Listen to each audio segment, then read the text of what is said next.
Eljada Kairos School is a school where we cater for learners with learning barriers physically and mentally. We've got children with autism, Down syndrome, cerebral palsy, fetal alcohol syndrome, children with disabilities, learning and physical, and then we've got our severely intellectual disabled that would in a normal mainstream school would get shut out, left behind, they would get made fun of and then get isolated. In our school, every child matters. It's a place where our children is accepted. They feel like they belong. They get a feel of love and care when they come to our school. I love my school. I love so much.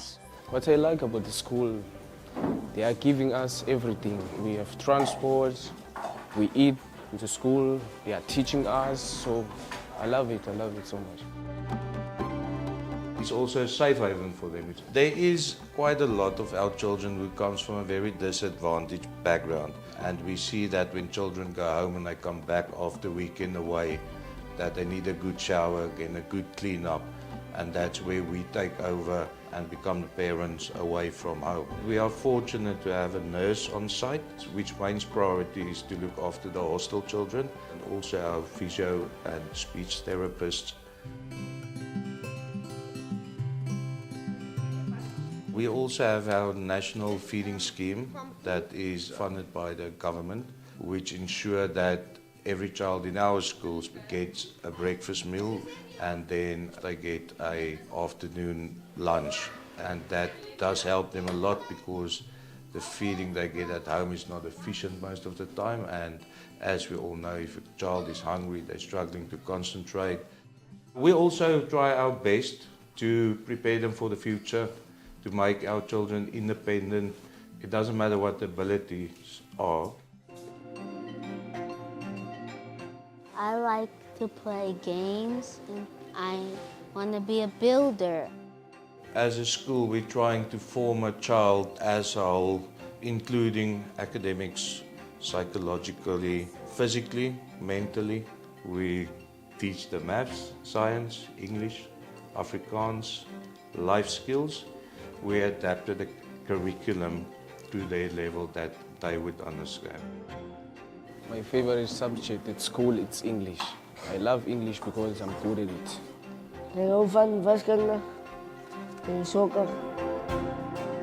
We don't just focus on academics. We've got elective subjects and it's very practical. So we've got a maintenance class where they do general maintenance, which is things like electricians, plumbing, bricklaying, basic bricklaying. And then we've got woodwork where we make basic furniture like small chairs, do chopping plates, we do shelves, bookshelves, so very basic stuff. I love woodwork because you are working with your hands so that when you're done with school you can do things at your home for yourself.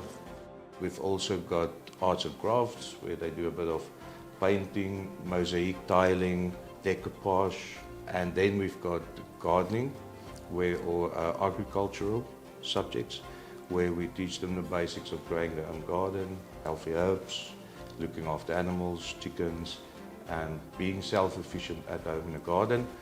We've also got our hospitality studies. Die aan my by die huis kos te maak.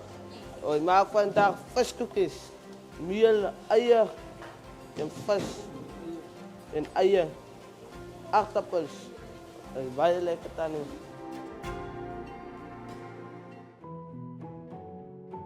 Our teaching staff and our support staff, it's not every teacher that would be able to do special needs teaching. You need a lot of patience. You need to have a caring heart.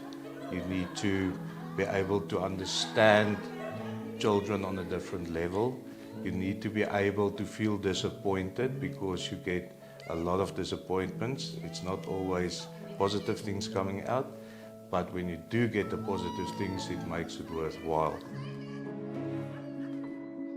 The most rewarding is when you see someone outside in a supermarket or in any place of work that's actually fulfilling his duties in the community, that stepped up, he earns a basic living salary, he lives a basic life, and he looks after his family. A child that can go into the community and look after himself where possible. The barriers they've got doesn't stop them. The kid who's only got the arms, he's only his hands and his arms, that doesn't stop him. That's the life he's used to and he adapts to that.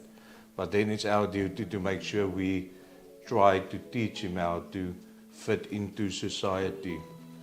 Even if it's never going to be normal, he would still be able to adapt in a way to fit into society.